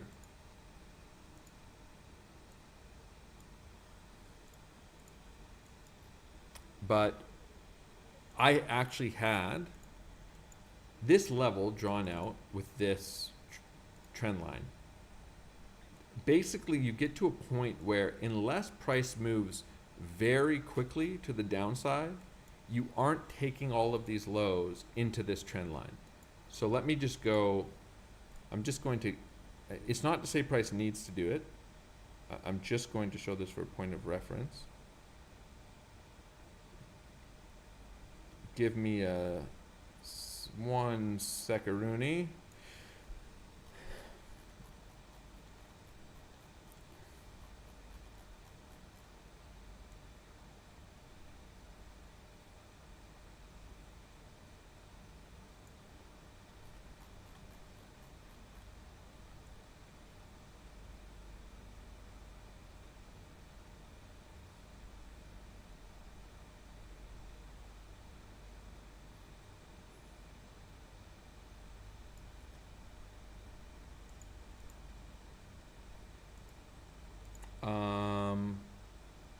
All right. So this idea, and just to give you a sense of why I'm a little bit partial to this whole idea. So this is from the New Year's, right? So 3 months ago in the Discord. This is actually in the public Discord. But anyways, I said I'll start off the new year with a Bitcoin weekly chart where I review blah blah blah blah blah blah. But we had this timing intersection. So the idea here was to, this is this trending intersection here. Come and take all these local lows, rally to all-time highs. I had 114K as a target. We obviously rejected 110K. And then I have all of this timing intersection. This is on non-log though. This is all, I started the live stream with all of this annotations, going over this old idea. And it's like, oh, all these levels become these levels. They're adjusted a little bit now, but there was only one moment in time where we take this trend line into the local lows for a spring, right? So that's here on the chart. This was the idea at the time. Push up a little higher and then come down into this region down here.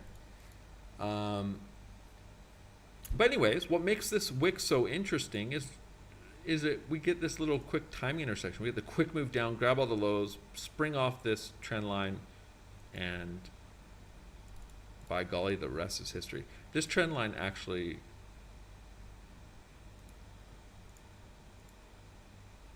was our log trend line retest. I noticed that today, or I think it was anyways. I was close. But anyways, I'm not saying I haven't had other ideas. I'm not saying this idea is going to work. But I guess I would just say there's a reason. There's a reason I'm interested in this level below, because this is still broadly or almost exactly in the context of the ideas I was looking at 3 months ago. And I did, I kind of extensively covered those ideas at the time. Look, this is the idea, right? This is back in January. Taking these lows, taking the highs, and coming down to this trending intersection at this time. And so, here we are. So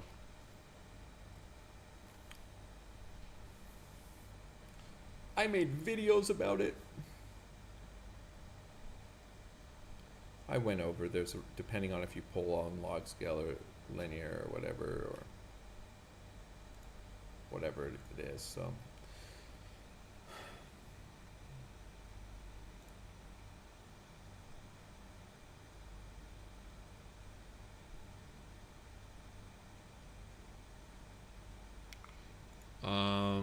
take a look at Litecoin. Yeah, I'll actually, I think I meant to take a look at Litecoin during this live stream. Set the GP. I thought. Right, regular GP. This was a level I was quite interested in longing. I think up here. So if we break down, but by golly, if we don't bounce here, we're probably heading back into this wick.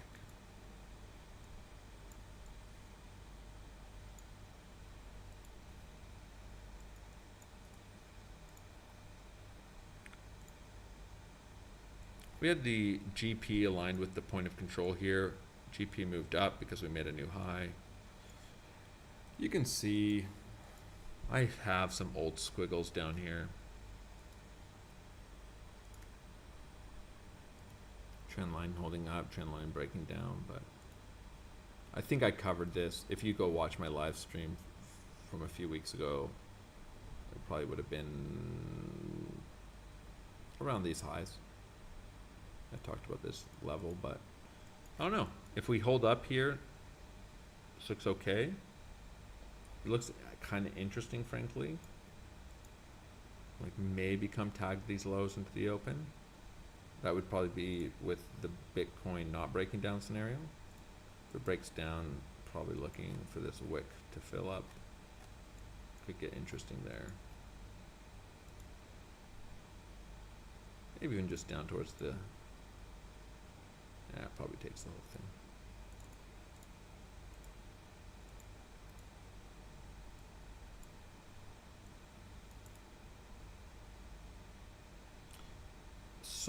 So much to potentially trade here. I have to start eliminating some of the candidates.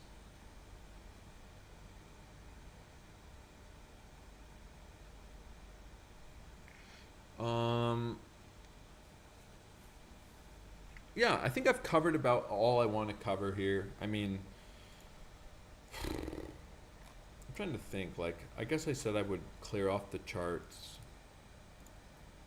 Let's just drop everything.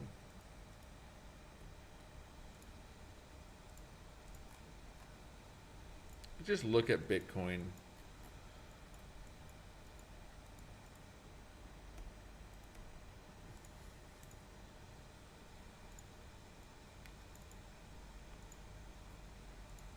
Let's go to the weekly chart.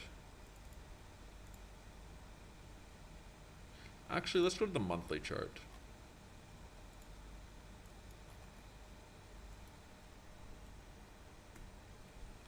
All right. We've got a monthly low at 67K. We're aware of that level. It essentially aligns with a retest of our 2021 high. The whole long setup I've talked about is the kind of trending intersection there with the POC. So structurally, it's basically here. Looks okay. Tag this monthly low, retag these old highs. I mean, just from everything else aside, structurally, this isn't an uncommon type of bullish continuation idea. You have a breakout, a trending structure, price comes, retest the trend, retest the horizontal levels, maybe take some significant low. There's a lot aligned here, really. I mean, all right, but let's just mark out levels. So we're aware of that. Below that, we have a couple more monthly candles, but anything trading below this looks structurally kind of bearish, right? Like we've basically broken down back inside our 2021 range. I think it opens the door to back to 48K. It opens the door. I mean, it opens a lot of doors. I'm not saying it's likely. I'm just saying it opens the door. We got to see what happens down here. We got to see if price can reclaim the level. You know, this high probably still kind of important potentially, but like wouldn't be surprised to see people trading around it, get a bounce. Not as much confluence in my view, but certainly don't want to discount that kind of SR idea as a possibility. This monthly candle is going to look like hell down here, but I still think it's interesting. Don't have a lot of levels to mark out on this time frame to the downside, like, or a lot of things to consider other than just holding this all-time high breakout or not, retesting it. And we've developed some new monthly candle highs up here. Let's go look on the weekly chart.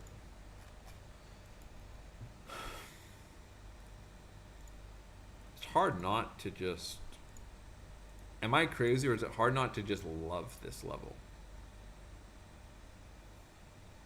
Just structurally, like how can't you just love the idea of this whole longing around this? Like your invalidation can be pretty tight considering the implications of the setup.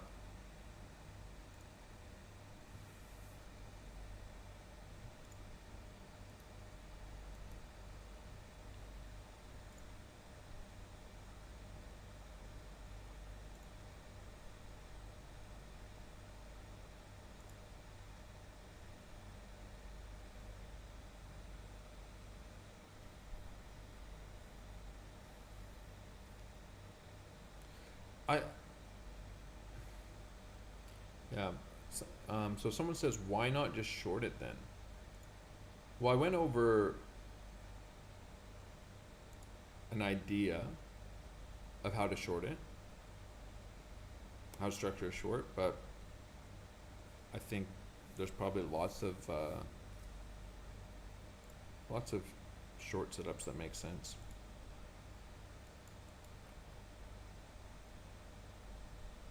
Pretty straightforward structure, probably.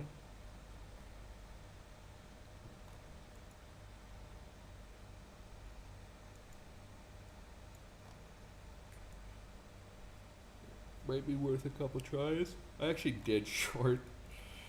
I just didn't hold it for very long. I actually did short these highs into the GP.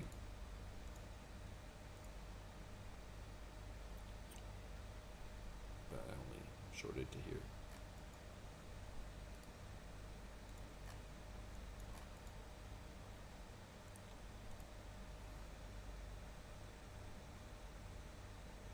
Someone says, I would like to move towards 100K before 66K though.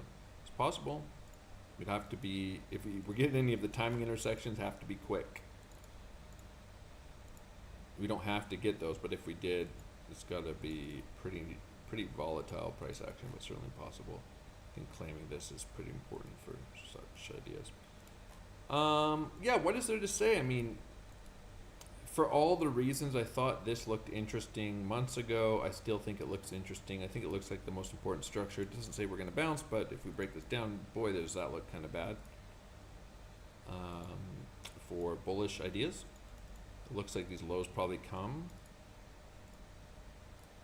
but I'm definitely almost putting on risk here in every case. So I actually kind of got lucky with just how this has played out, which is I was able to fade a long setup here because like literally 1 minute candle broke down. It's like, oh, no long trigger.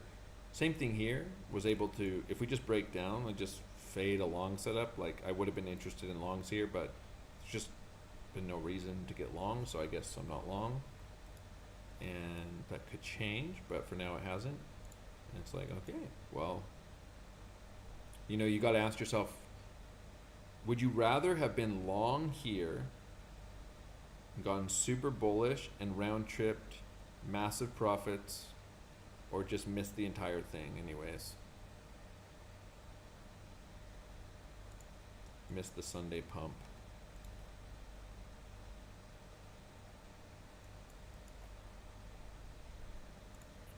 Might be interested in a short into the New York Open.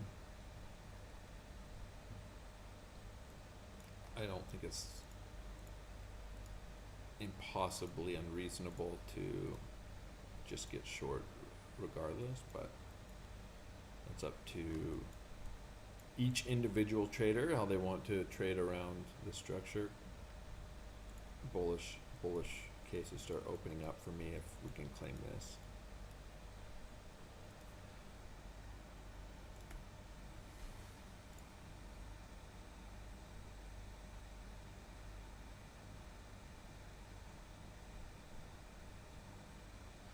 All right, guys, that is my live stream.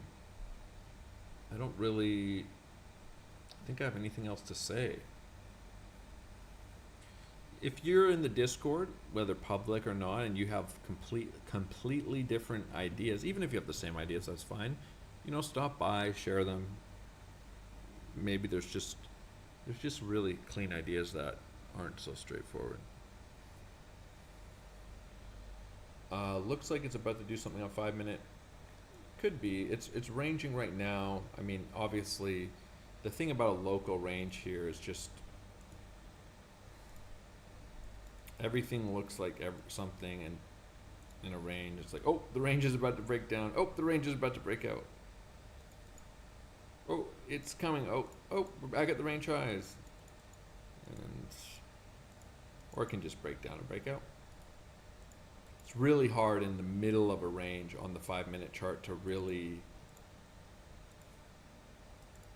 get too much of a read, right? Because you're basically just constantly here. Kind of always looks like something's sort of happening, but it's not.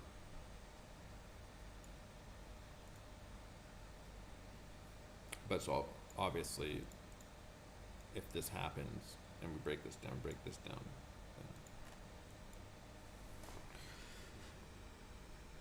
order flow does have a little bit of bearish absorption here. CVD is making higher highs, price making lower highs. It's nothing crazy, but it's worth noting on this 5 minute time frame. All right, guys. Good luck out there. Personally, I don't think any trade is a good trade without risk management. Just no such thing. Kind of broke that down. Actually, you know what? I'm going to show one more thing. I was turning on my old folders, and I saw this, and I kind of did a similar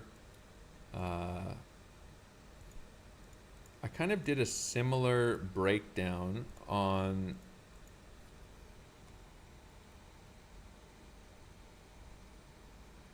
wait, did I delete the folder? Maybe I did it. Maybe it was in here actually. Hold on.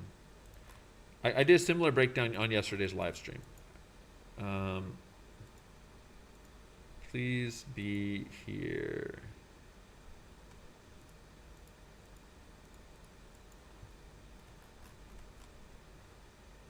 It's not parabola log. It's not any of these. I already know. God damn it.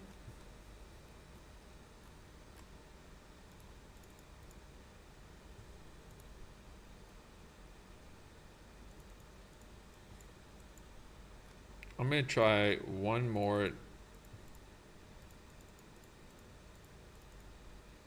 run through these. Did I put it on a different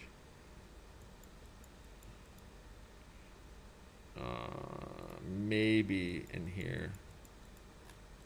I don't think so though. No. Sorry guys. All right, well basically it doesn't matter. I basically was just showing the thesis of longing every level in here, and whatever. It basically would have taken one loss and printed 10R, but I kind of have a similar thesis here, I guess. Which is, I would just say, use risk management. No reason to go all in down at these lows, but for me, it's like, I'm almost certainly taking that trade. I'll take a stop on. I don't care. I mean, it's like, oh, it took a long in the bear market's in and we go straight to 30K. It's like, all right, whatever. I mean, everybody else will probably be out of crypto for good. So I'll take the loss. Man, these charts sure get messy during these live streams. My analysis. Okay, guys, I'm going to wrap up the live stream.